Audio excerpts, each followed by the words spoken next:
Keindahan alam dan budaya di Pulau Bali menjadi daya tarik tersendiri bagi wisatawan mancanegara maupun lokal, sehingga Bali menjadi tujuan wisata dunia.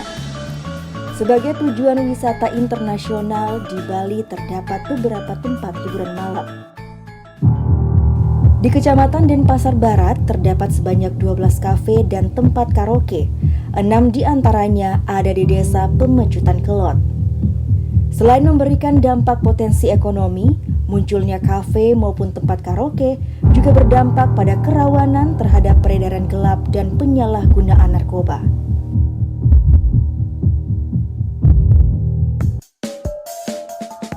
Dari Desa Pemecutan Kelot menuju Indonesia bersinar.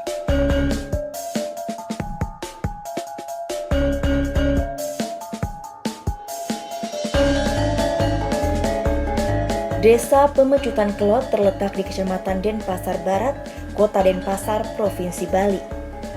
Desa yang dipimpin oleh Perbekal Iwayan Tantra ini memiliki luas wilayah 4,26 km persegi dengan wilayah administratif terdiri dari 15 dusun atau banjar. Desa yang berada di dekat pusat perekonomian Kota Denpasar menjadi tempat strategis bagi penduduk pendatang untuk bermukim di wilayah ini.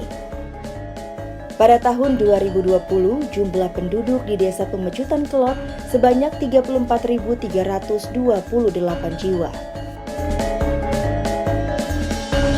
Bali sebagai tujuan wisata dunia cukup rentan terhadap peredaran gelap dan penyalahgunaan narkoba. Dari data ungkap kasus BNN Kota Denpasar, kasus peredaran dan penyalahgunaan narkoba di Kecamatan Denpasar Barat cukup tinggi, yakni 94 kasus pada tahun 2018, 107 kasus pada tahun 2019, dan 91 kasus pada tahun 2020. Beberapa kasus di antaranya terjadi di Desa Pemecutan Kelot, desa yang padat penduduk serta adanya 6 tempat hiburan malam di Desa Pemecutan Kelot diduga menjadi salah satu penyebab tingginya tingkat kerawanan peredaran gelap dan penyalahgunaan narkoba di desa tersebut.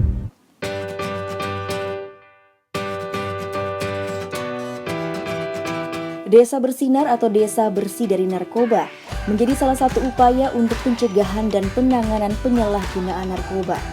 BNN Kota Denpasar bekerjasama dengan pemerintah Kota Denpasar menjadikan Desa Pemecutan Kelot sebagai Desa Bersinar. Program Desa Bersinar dikelola secara mandiri oleh pemerintah desa bersama masyarakatnya. Tujuan utama dari program Desa Bersinar adalah untuk meningkatkan pendampingan masyarakat desa dalam penyelenggaraan fasilitas desa bersih narkoba yang dikelola secara partisipatif, terpadu, dan berkelanjutan yang berbasiskan pada pendayagunaan sumber daya di desa.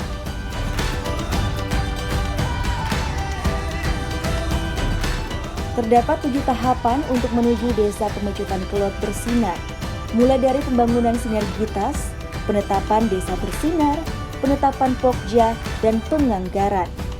Dalam pembentukan Desa Bersinar ini, bagaimana kita juga harus mengacu pada aturan-aturan yang ada. Desa Bersinar di Desa Pemecutan Kelot ditetapkan oleh Surat Keputusan Wali Kota Denpasar pada tanggal 21 Juni 2021. Dengan disahkannya peraturan wali kota tersebut, pelaksanaan program Desa Bersinar di Desa Pemecutan Kelot telah memiliki landasan hukum.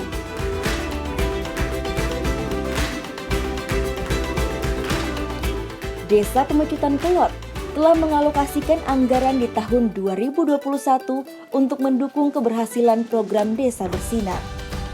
Kalau Desa Bersinar, ya, desa kami setelah ditunjuk menjadi Desa Bersinar, kami mengeluarkan anggaran, ya, jumlahnya kurang lebih 56 juta sekian untuk kami programkan dalam menjalankan Desa Bersinar. Desa Pemecutan Kelot telah menunjukkan beberapa faktor keberhasilan dalam pelaksanaan program Desa Bersinar agar berjalan lancar dan baik. Berikut adalah kelima faktor yang dimaksud. Faktor pertama adalah adanya dukungan dari pemerintah daerah, dalam hal ini pemerintah Kota Denpasar. Bahwa bentuk dukungan kami kepada mewujudkan Desa Bersinar itu sangat real. Salah satu contohnya kami mewujudkan dalam bentuk perwali secara regulasi, perda, kemudian juga selain itu fasilitasi untuk pengalokasian anggaran di desa, bagaimana agar bisa dana desa atau APB desanya itu untuk disisihkan untuk program penanggulangan narkoba ini. Berikutnya, kerjasama dengan pemangku kepentingan merupakan faktor yang penting. Ya, untuk kegiatan itu pasti, karena pembentuk desa bersinar tidak bisa kerja sendiri, pasti berkoordinasi, berkolaborasi, membentuk partnership holding dengan organisasi yang ada, baik itu masyarakat, dari aparat desa maupun kearifan lokal kita, desa adat kita, itu kita lakukan sinergi itu. Faktor ketiga dalam kesuksesan program Desa Bersinar adalah pendekatan kultural yang melibatkan Banjar Adat. Karena Banjar Adat ya yang melakukan pungutan-pungutan tersebut, kami bebankan kepada Banjar Adat untuk mengawasi. Kemudian, pendekatan masyarakat melalui sosialisasi adalah hal yang penting dilakukan. Melakukan sosialisasi di 10 dusun yang ada di Desa Pemujutan Kelot dari 15 dusun yang ada. Kemudian dari hasil daripada sosialisasi tersebut, kita sudah mampu mengajak 2 warga Desa Pemujutan Kelot untuk ikut melakukan program rehabilitasi. Faktor terakhir adalah pelaksanaan program yang tepat sasaran. Generasi muda, dari generasi muda, ibu-ibu PKK, dan juga anggota Banjar kami sinergikan karena tokoh-tokoh itu yang bisa akan memberikan pemahaman kepada warganya, terutama dari anak-anak muda, kalangan anak-anak muda, bisa memberikan pemahaman terhadap teman-temannya. Dengan terwujudnya Desa Bersinar, bersih dari narkoba, diharapkan terwujud generasi penerus bangsa yang cerdas, sehat, berbudi luhur yang baik, menuju Indonesia bersinar.